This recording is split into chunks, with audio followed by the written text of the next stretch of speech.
Let's start talking.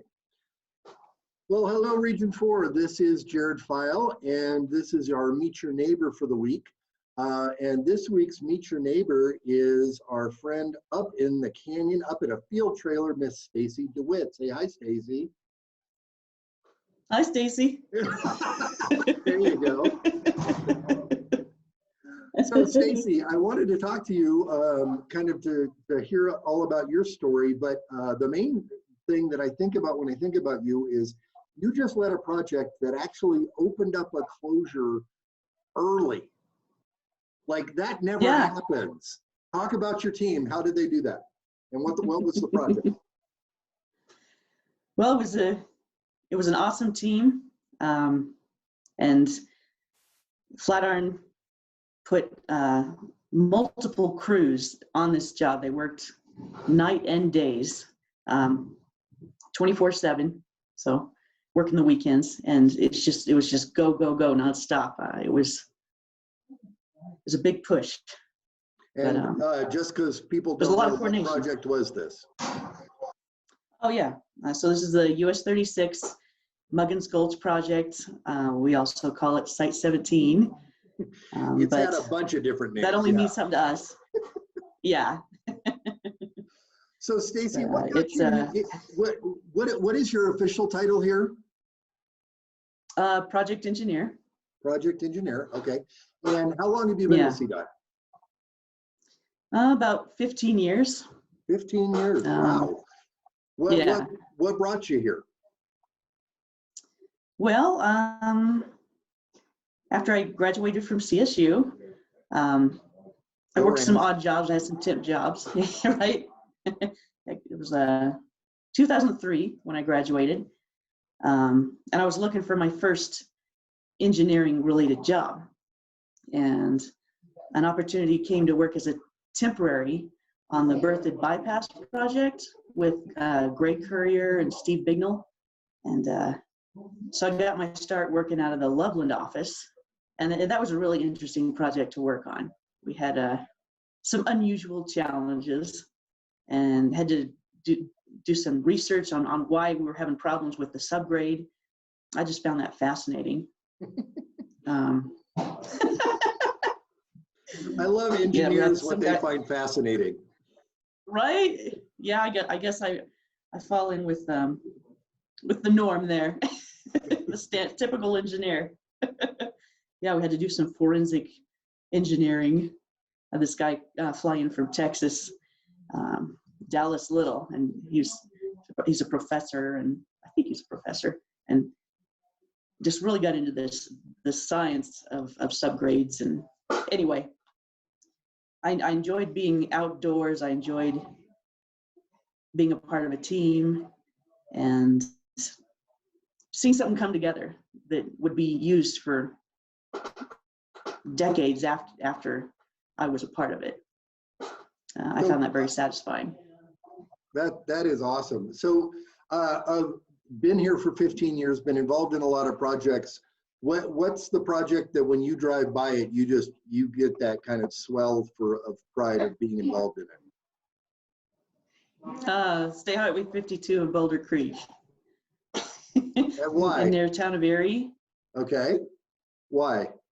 Because I was the project manager during the design of it. And then I got to be the assistant project engineer for the construction of it. And I remember during design, we thought it was the hydraulic designed and that it would never need to handle that much water capacity. But then that was 2009 when we finished that job. And in 2013, the flood came through, and I was asked to actually go out there and help with a road closure. And it was awesome to see that bridge could handle that water. That was a great feeling to know people could get in and out of that area because that bridge stood up to the flood.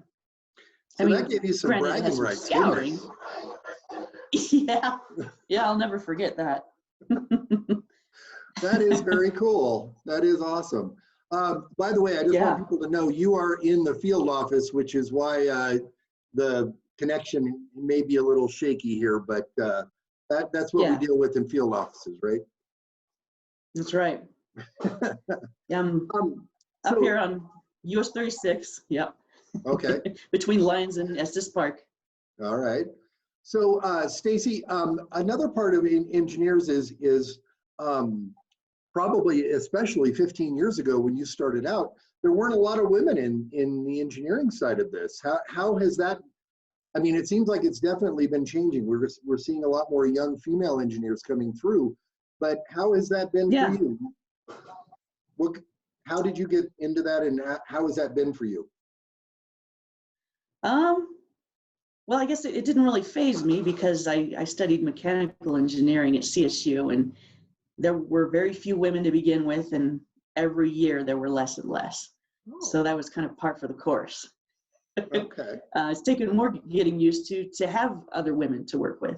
It's been a nice change, but yeah, I grew up with two brothers, so it's just doesn't really faze me. That's cool. Well, and by the way, I don't know much about football is the problem. That does limit the talk on the job, huh?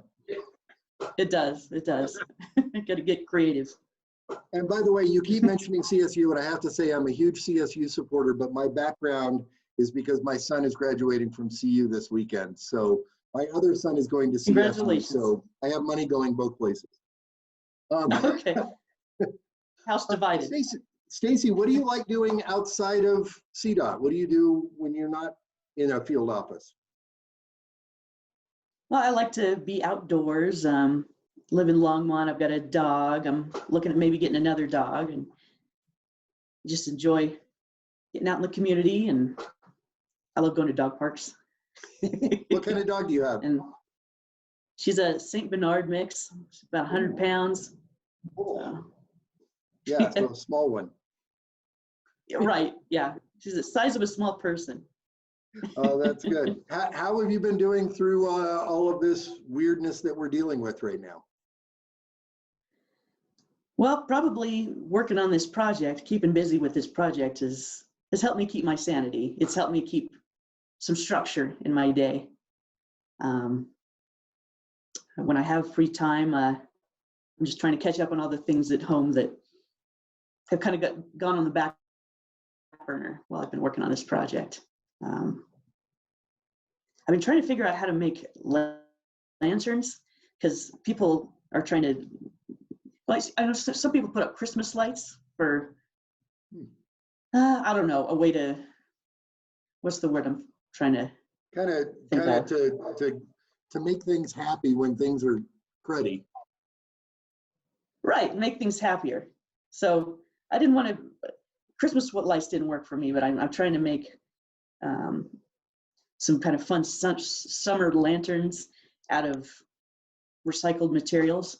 So that's been my recent hobby, getting on a Pinterest, getting ideas for ways to make colorful lanterns out of, milk jugs and soda bottles. I love it. I want to see pictures when you're done. Okay. Well, Stacy, I'll have to finish that project then. Oh yeah, see, there you go. There you got to finish. You got two projects now to finish. Stacy, thank you very much for doing our Meet Your Neighbor. Appreciate it, and we'll be seeing you up on 36. All right. Look forward to it.